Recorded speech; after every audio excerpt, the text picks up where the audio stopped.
Hey Book Club, Dan here from One Man Book Club with a story for you called Troy by Stephen Fry.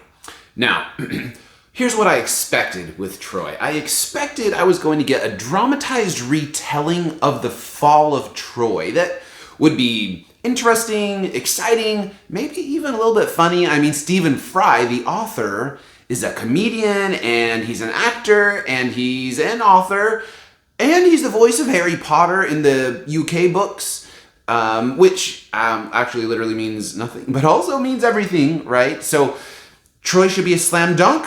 That's what I assumed. What I got was an extremely intelligent study of the people, places, mythology, and chronology connected to the rise and fall of Troy that was somewhat interesting, quite confusing, not super exciting, a little bit traumatizing, actually, and generally unfunny. Okay, I know there's nothing like funny about the sacking of Troy. I'm just telling you what my expectations were going into it versus what I experienced. Now, what Stephen Fry did here was actually pretty cool. He took all the history blended with mythology, think like the Iliad, the Odyssey, other ancient documents, and he produced a chronological narrative of the events of the Trojan War.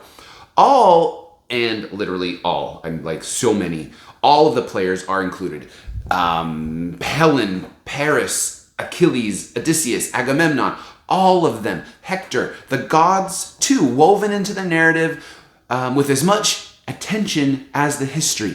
This book is quite a feat of research, and the outcome is actually, it's super impressive. Simply because this is a really, really old history we're talking about. So, like, these tales were already 700 years old when Homer started orally speaking them and telling these stories out loud. And someone else wrote them down. They were 700 years old when that happened, when Homer wrote the Iliad and the Odyssey. Now, Homer lived 2,500 years ago, 2,500 years ago from here. So these stories are over 3,000 years old.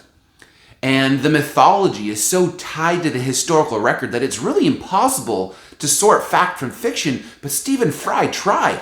And that's what's really, really cool about Troy. But that's not what I wanted. What I wanted was the novel that reads like fiction but is based on fact. Go take a look at Michael Shara's really, really cool The Killer Angels, for example. That's a story he wrote based on actual diaries and records of the Battle of Gettysburg. And it reads like a novel, but it's actually all fact. And it's super, super cool. So that's what I was hoping for. And Troy was really close. The characters had personality. There was certainly some wonderful authorship. So it wasn't entirely like a history lesson. It was just mostly like a history lesson. Like if your college history professor had a ton of personality and gave really engaging lectures, that's what it was like reading Troy. Troy also reminded me of just how weird the ancient Greeks were. Like lots of sex with lots of people, relatives, animals, gruesome violence, so much drama. There was nothing gratuitous or gory in Stephen Fry's writing. It was all just the facts, but there's enough to keep you raising your eyebrows and shaking your head. That's a pretty good description of what you're going to find in Troy. A fantastic job of research and writing. All the facts, details, relationships, and explanations are in there. It is a lot, and it is terribly confusing because it's so much.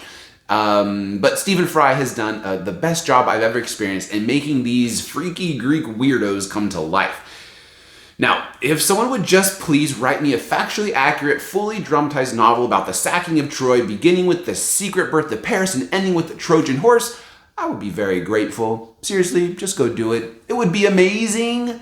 History's most famous beauties and heroes, Helen, Paris, Hector, Achilles, Odysseus, all of them there, fighting and loving and winning and dying. Talk about epic. Someone go write this book for me, please. This is what I want. Give it to me now. This version of the history of Troy is best for reading history buffs who are 16 and up. Happy reading, everyone.